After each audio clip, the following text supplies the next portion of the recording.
Hello and welcome back to BookTube with Jenny Louez. Guess what time it is?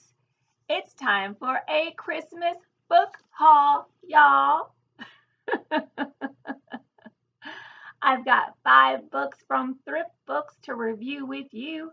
These will be my upcoming Christmas reads, the countdown to Christmas.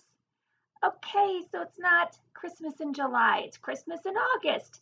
But who's to say that also can't be a thing? 5 months instead of 6 months till Christmas? But who's counting? First up, we've got The Christmas Wish by Richard Sidaway. Now here's the thing before I get started. I did my shopping at Thrift Books. I simply typed in Christmas books and I took the first 5 that came up. That's what I did. And so we're going to be reading the back cover copy or inside cover flaps to discover what they're about together.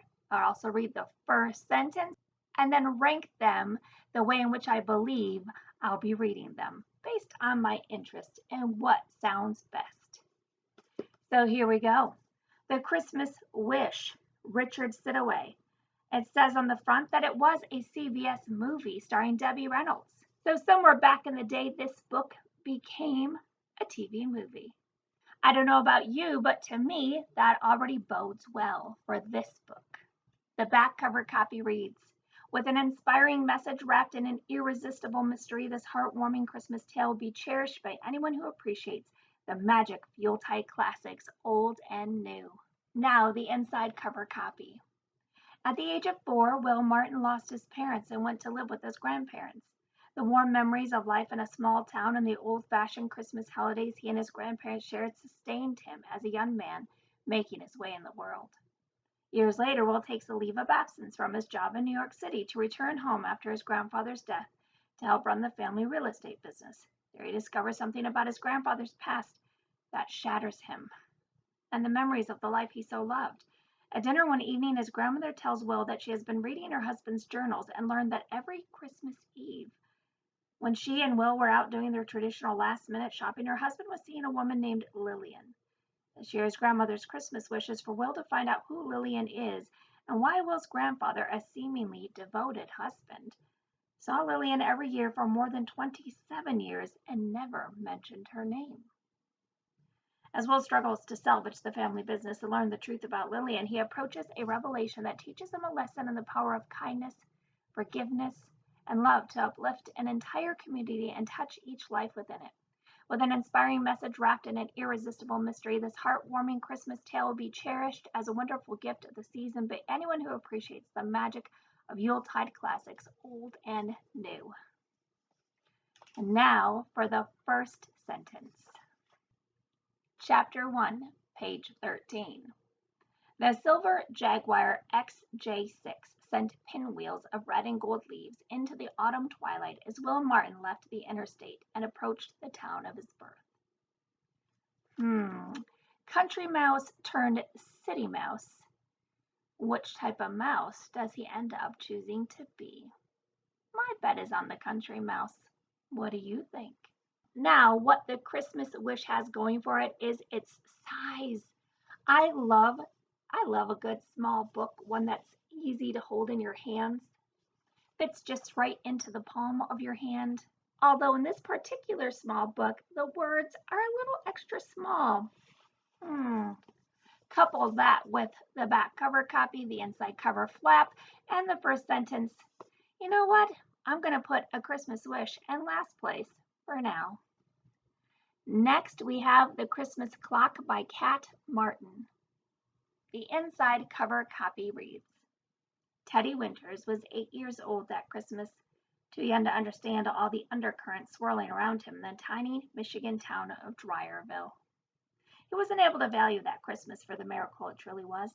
Teddy only knew he wanted to buy the beautiful Victorian clock in the window of Tremont's Antiques as a gift for his grandmother, Lottie Sparks, a woman desperate to find him a home before her rapidly progressing Alzheimer's left him an orphan.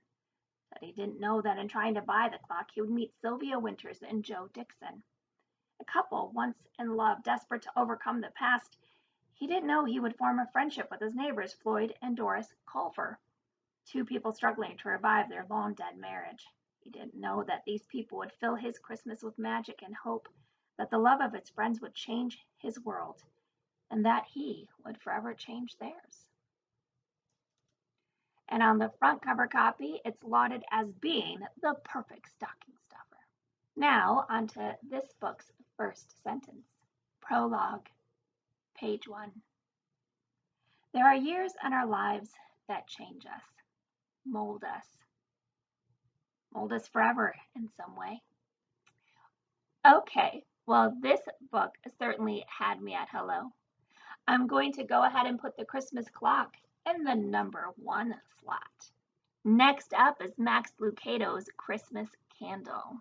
Fun fact, I used to live in Texas and I attended the church where Max is the pastor. That little fact will not sway me as to where Max's book ends up being in the ranking. The inside cover copy reads, "What are you afraid of, Reverend? Afraid the prayers won't be answered? Or afraid they will?" In a tiny town straight out of a Dickens novel, the citizens believe in miracles. Every 25 years, the candle maker is visited by an angel. And when one single candle is lit, miracles aren't far behind. But this year, it seems that the age of miracles is past. The new reverend is uncomfortable with the villagers' belief in angels and miraculous candles. Yet a string of miracles is just what the village needs this Christmas, and no one could use one more than the cynical young reverend. The Christmas Candle explores the mystery of faith and the wonder of love. It's a reminder that when hope and forgiveness meet, miracles are always possible. And the first sentence.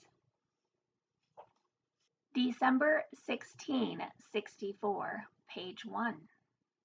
Light exploded in the small house, making midnight seem as daylight. Well, now, isn't this book intriguing? Ooh, this book is giving the Christmas clock a run for its money. However, the Christmas clock with a young boy whose grandmother has Alzheimer's, he's going to be looking for a home. That one's tugging at my heartstrings a little more than my intrigue over the Christmas Candle. Therefore, the Christmas Candle is going to go into the number 2 slot. Fourth up, currently, we have The Unfinished Gift by Dan Walsh. The back cover copy. Can a gift from the past mend a broken heart?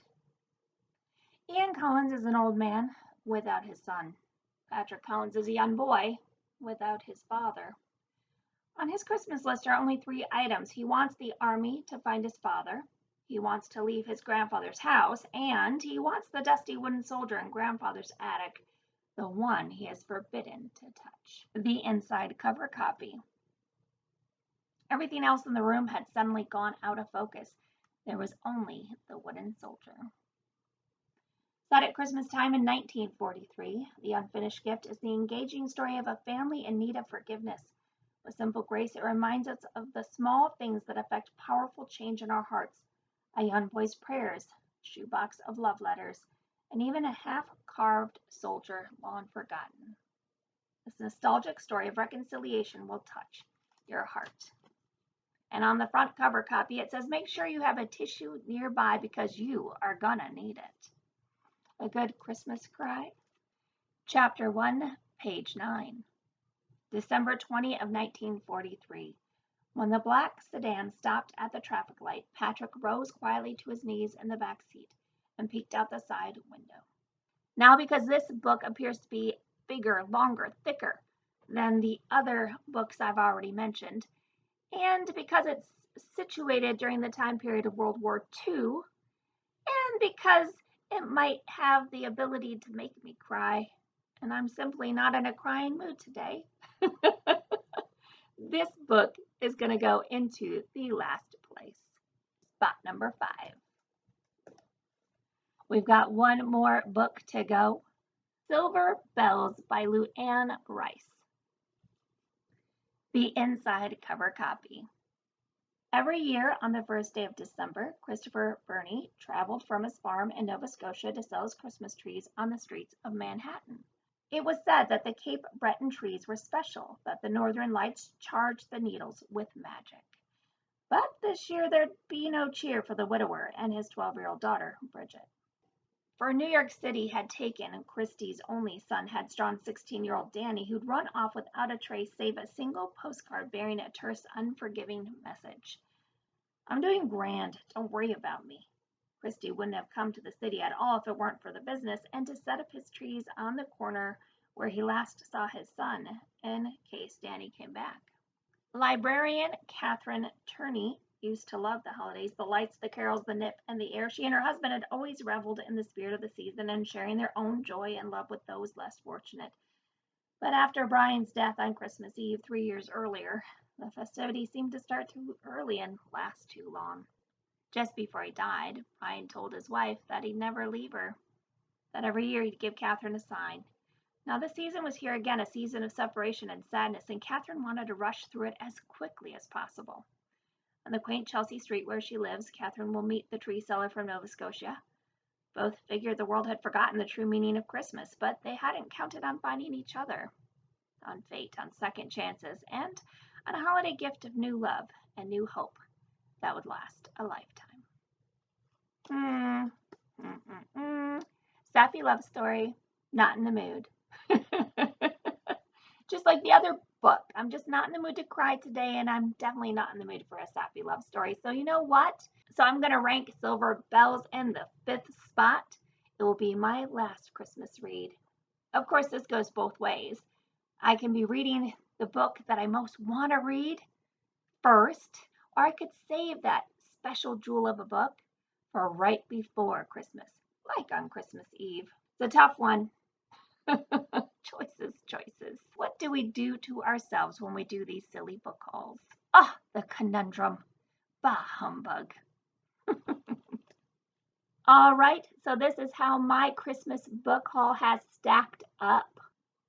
The Christmas clock going first. The Christmas candle second. The Christmas wish third. The unfinished gift fourth. And last but maybe not least, Silver Bells. I hope this video has inspired you to start looking for your own Christmas read. Because you know what? For better or worse, time keeps marching on, and Christmas will be here before you know it. As always, if you enjoy my presence even in the slightest, please don't forget to like this video, subscribe to this channel, ring the notification bell, do all the things so that I can continue to help you find your next read. Thank you so much, friends. Until next time.